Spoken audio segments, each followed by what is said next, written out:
మనిషి మార్స్‌పై ఎప్పుడు నివసిస్తాడు? నిజంగా ఎర్ర గ్రహంపై మన ఇల్లు కడతామా? ఒక్కసారి ఊహించండి. ఉదయం నిద్ర లేస్తే మీరు భూమిపై కాదు, మార్స్‌పై ఉన్నారు అనుకుందాం. కిటికీ బయట ఎర్రటి నేల, నీలి ఆకాశం కాదు, పలుచటి వాతావరణం. మీ ఇంటి బయట ఒక స్పేస్ రోవర్ నిలబడి ఉంది అనుకుందాం. ఇది సైన్స్ ఫిక్షన్ సినిమా కాదు. ప్రపంచంలోని శాస్త్రవేత్తలు ఈ కలను నిజం చేయడానికి ఇప్పటికే పనిచేస్తున్నారు. అయితే అసలు ప్రశ్న ఏమిటంటే, మనిషి మార్స్‌పై ఎప్పుడు నివసిస్తాడు? మార్స్‌నే ఎందుకు ఎంచుకున్నారు? మన సౌర కుటుంబంలో భూమికి అత్యంత దగ్గరగా జీవించడానికి అవకాశం ఉన్న గ్రహం మార్స్. అక్కడ ఒక రోజు దాదాపు 24 గంటల 37 నిమిషాలు ఉంటుంది. అంటే భూమితో చాలా దగ్గరగా ఉంటుంది. శాస్త్రవేత్తల పరిశోధన ప్రకారం ఒకప్పుడు మార్స్‌పై నీరు ప్రవహించి ఉండే అవకాశాలు ఉన్నాయి. ప్రస్తుతం కూడా మంచు రూపంలో నీరు ఉన్నట్లు ఆధారాలు లభించాయి. అక్కడికి వెళ్ళడం అంత సులభమా అంటే అసలు కాదనే చెప్పాలి. భూమి నుంచి మార్స్‌కు చేరుకోవడానికి సాధారణంగా 6-9 నెలలు పడుతుంది. ఆ ప్రయాణంలో అంతరిక్ష యాత్రికులు తక్కువ గురుత్వాకర్షణ, కాస్మెటిక్ రేడియేషన్, ఒంటరితనం వంటి అనేక సవాళ్ళని ఎదుర్కోవాలి. మార్స్‌పై మనిషి ఎలా బ్రతుకుతాడు? అక్కడ గాలి దాదాపు మొత్తం కార్బన్ డయాక్సైడ్‌తో ఉంటుంది. కాబట్టి నేరుగా ఊపిరి పీల్చడం అసాధ్యం. అందుకే ప్రత్యేక స్పేస్ హ్యాబిటాట్‌లు నిర్మించాలి.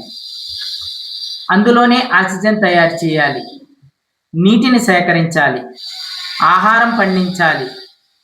మార్స్ నేలను ఉపయోగించి 3D ప్రింటింగ్‌తో ఇల్లు నిర్మించే ఆలోచనపై కూడా పరిశోధనలు జరుగుతున్నాయి. అక్కడ మొక్కలు పెరుగుతాయా అంటే ఇది అత్యంత ఆసక్తికరమైన ప్రశ్న. శాస్త్రవేత్తలు గ్రీన్ హౌస్‌లలో బంగాళాదుంపలు, కూరగాయల వంటి పంటలను పెంచే ప్రయోగాలు చేస్తున్నారు. భవిష్యత్తులో చిన్న వ్యవసాయ కేంద్రాలు మార్స్‌పై కనిపించే అవకాశం కూడా ఉంది. మొదట ఎవరు వెళ్తారు అంటే ఒక సాధారణ ప్రజలు మాత్రం కాదు. అంతరిక్ష యాత్రికులు, శాస్త్రవేత్తలు, ఇంజినీర్లు మొదట వెళ్తారు. వారు అక్కడ సురక్షితమైన నివాసాలు ఏర్పాటు చేసిన తర్వాతే మరిన్ని మిషన్లు జరుగుతాయి.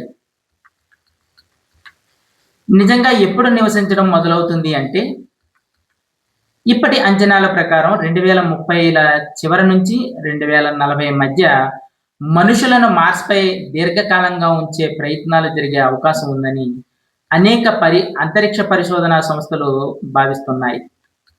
అయితే ఇది ఖచ్చితమైన తేదీ కాదు. సాంకేతికత, భద్రత, ఖర్చు వంటి అంశాలపై ఆధారపడి ఉంటుంది. ఒకప్పుడు చంద్రుడిపై అడుగుపెట్టడం అసాధ్యం అనుకున్నారు కానీ అది నిజమైంది. ఇప్పుడు మార్స్‌పై నివసించడం కూడా కలలా అనిపిస్తుంది. మరి ఇంకో 20, 30 సంవత్సరాల తరువాత మనుషుల మొదటి కాలనీ మార్స్ పైనే ఉంటుందా? మీ అభిప్రాయం ఏమిటి? మీరు అవకాశం వస్తే మార్స్‌పై నివసించడానికి వెళ్తారా? కామెంట్‌లో చెప్పండి. ఇలాంటి సైన్స్, స్పేస్, చరిత్రకు సంబంధించిన ఆసక్తికరమైన వీడియోల కోసం మా ఛానల్‌ను సబ్స్క్రైబ్ చేయండి. తదుపరి వీడియోలో మరో అద్భుతమైన విషయంతో మరలా కలుద్దాం. నమస్కారం.